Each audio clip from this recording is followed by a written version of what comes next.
Hello and welcome to the second session of Matilda. Okay, in this guided reading session I will go over some of the answers to the questions that I set in the last session where we read chapter 1, and then I'll read chapter 2 and I'll pose some more questions for you to answer. Okay, hope you're enjoying the book.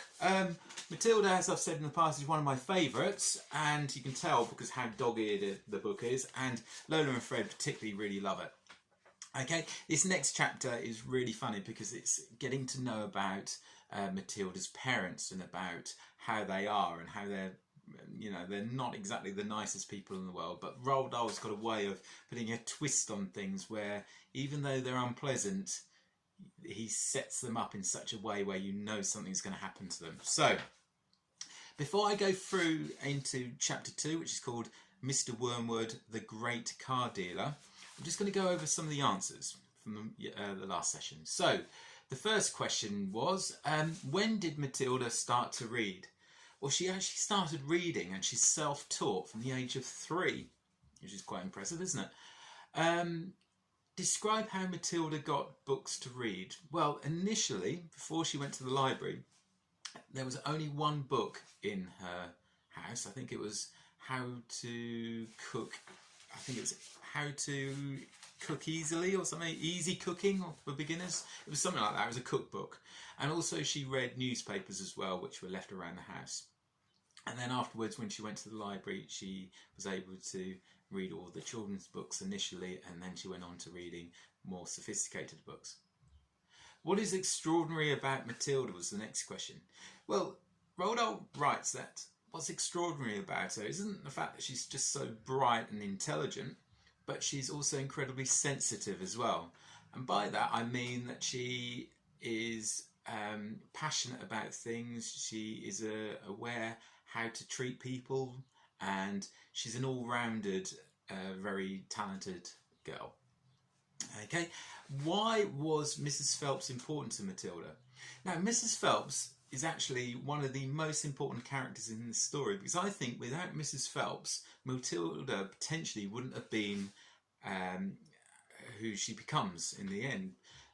Because Mrs Phelps gives her guidance from a really young age. She helps her choose books which are appropriate for her age, and she also encourages her, but she also gives her space in order to choose things. So Mrs Phelps is a really important person in this story, especially in chapter 1. Okay, so hope you got on well with those answers. This second chapter, Mr Wormwood, the Great Car Dealer. Matilda's parents owned quite a nice house with 3 bedrooms upstairs, while on the ground floor there was a dining room and a living room and a kitchen. Her father was a dealer in second-hand cars, and it seemed he did pretty well at it.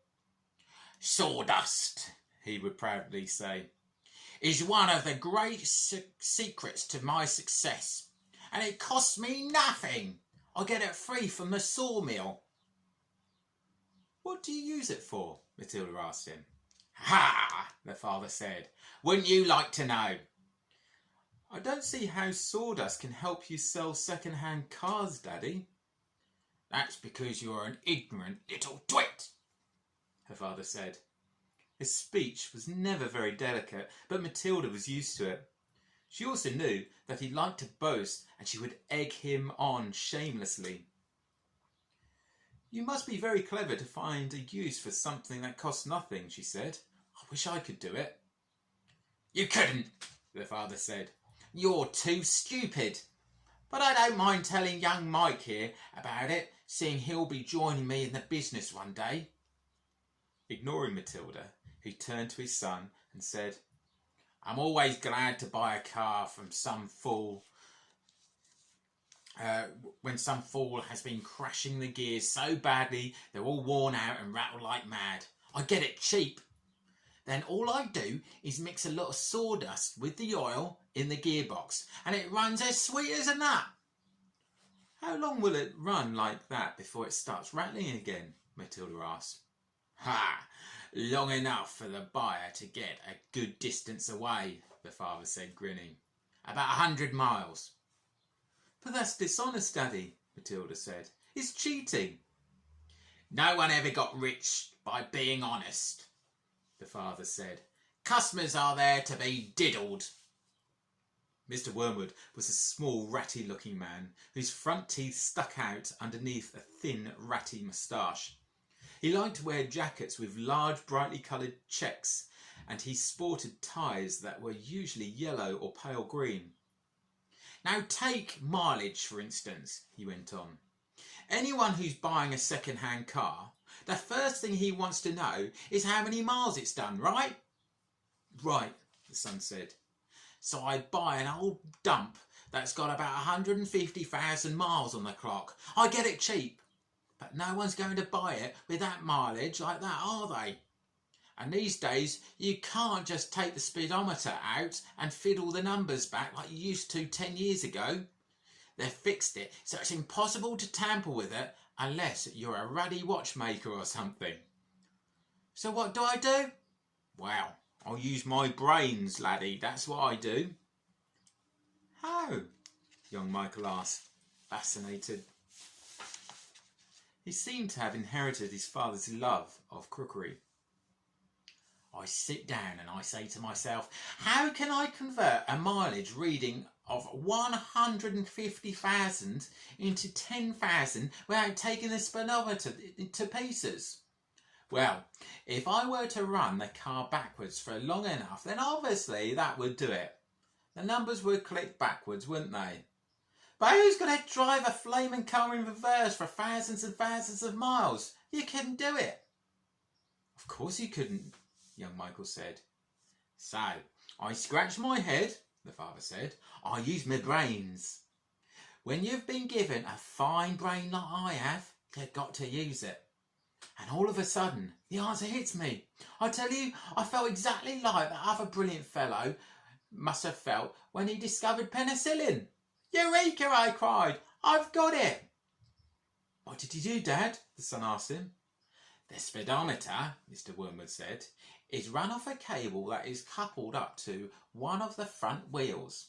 So first I disconnect the cable where it joins the front wheel. Next, I get one of those high-speed electric drills and I couple that up to the end of the cable in such a way that when the drill turns, it turns the cable backwards. You got me so far? You following me? Yes, Daddy, young Michael said.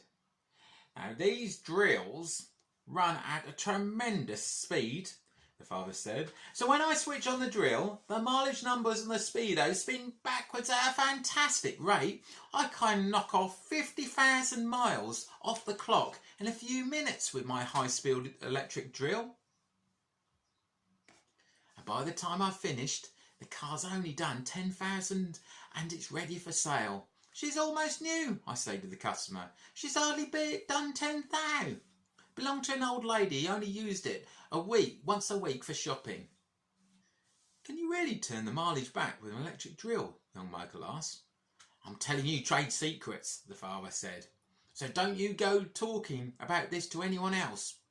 You don't want me to end up putting the jug, do you? I won't tell a soul, the boy said. Do you do this to many cars, Dad? Every single car that comes through my hands gets the treatment, the father said. They all have their mileage cut to under 10,000 before they're offered for sale. I don't think I invented that all by myself, he said proudly. It's made me a mint. Matilda, who had been listening closely, said, But Daddy, that's even more dishonest than the sawdust. It's disgusting. You're cheating people who trust you. If you don't like it, then you don't eat the food in this house, the father said. It's bought with the profits. It's dirty money, Matilda said. I hate it. 2 red spots appears on the father's cheeks. Who the heck do you think you are? He shouted. The Archbishop of Canterbury or something? Preaching to me about honesty? You're just an ignorant little squirt who hasn't the foggiest idea about what you're talking about. Quite right, Harry, the mother said. And to Matilda she said, You've got a nerve talking to your father like that. Now keep your nasty mouth shut so we can all watch this programme in peace. They were in the living room eating their suppers on their knees in front of the telly. The suppers were TV dinners in floppy aluminium containers with separate compartments for the stewed meat, the boiled potatoes and the peas. Mrs Wormwood sat munching her meal with her eyes glued to the American soap opera on the screen. She was a large woman whose hair was dyed platinum blonde, except where you could see the mousy brown bits growing out from the roots. She wore heavy makeup, and she had one of those unfortunate bulging figures where the flesh appears to be strapped in all around the body to prevent it from falling out. And this is the picture. Can you see? Quentin Blake is a brilliant illustrator. Can you see how poor little Matilda is just sat on the end by herself? Look how they're glued to the TV, especially the mum. Okay. Almost done. Mummy, Matilda said, would you mind if I ate my supper in the dining room so I could read my book? The father glanced up sharply. I would mind, he snapped. Supper is family gathering and no one leaves the table till it's over. But we're not at the table, Matilda said. We never are. We're always eating off our knees and watching the telly. What's wrong with watching the telly, may I ask? The father said. His voice had suddenly become soft and dangerous. Matilda didn't trust herself to answer him, so she kept quiet. She could feel the anger boiling up inside her. She knew it was wrong to hate her parents like this, but she was finding it very hard not to do so. All the reading she had done had given her a view of life that they had never seen. If only they could read a little Dickens or Kipling, they would soon discover there was more to life than cheating people and watching television. Another thing, she resented being told constantly that she was ignorant and stupid when she knew she wasn't. The anger inside her went on boiling and boiling, and she lay in her bed that night. She made a decision. She decided that every time her father or mother was beastly to her, she would get her own back in some way or another. A small victory or two would help her to tolerate their idiocies and would stop her from going crazy. You must remember that she was still hardly 5 years old, and it is not easy for somebody as small as that to score points against an all-powerful grown-up. Even so, she was determined to have a go. Her father, after what had happened in front of the telly that evening, was the first on the list. Wow. Okay, so let me find the questions. Now, the first question is my one. What do you think she's going to do next? How do you think she's going to get her own back to on her father?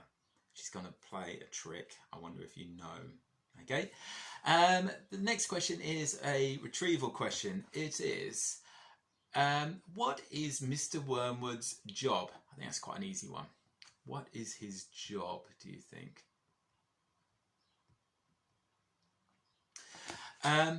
Which one of the following words describes Mr Wormwood's way of doing business, do you think? So this is a word question. Do you think he's trustworthy, friendly, dishonest, or honest? Which one do you think he is? What does the title character, Matilda, want to do while her family is having dinner? Okay, what did she want to do? Have a little think. And the final question is, why do you think her father got so cross with Matilda when she wanted to leave the TV and to do something else? Why do you think he was so cross with her? Is there something about himself, his own personality, his own character, which is affecting the way he treats Matilda? Have a little think. Okay, hope you enjoyed that, and hope you have a go at some of the questions. I'll be back tomorrow. Okay, bye!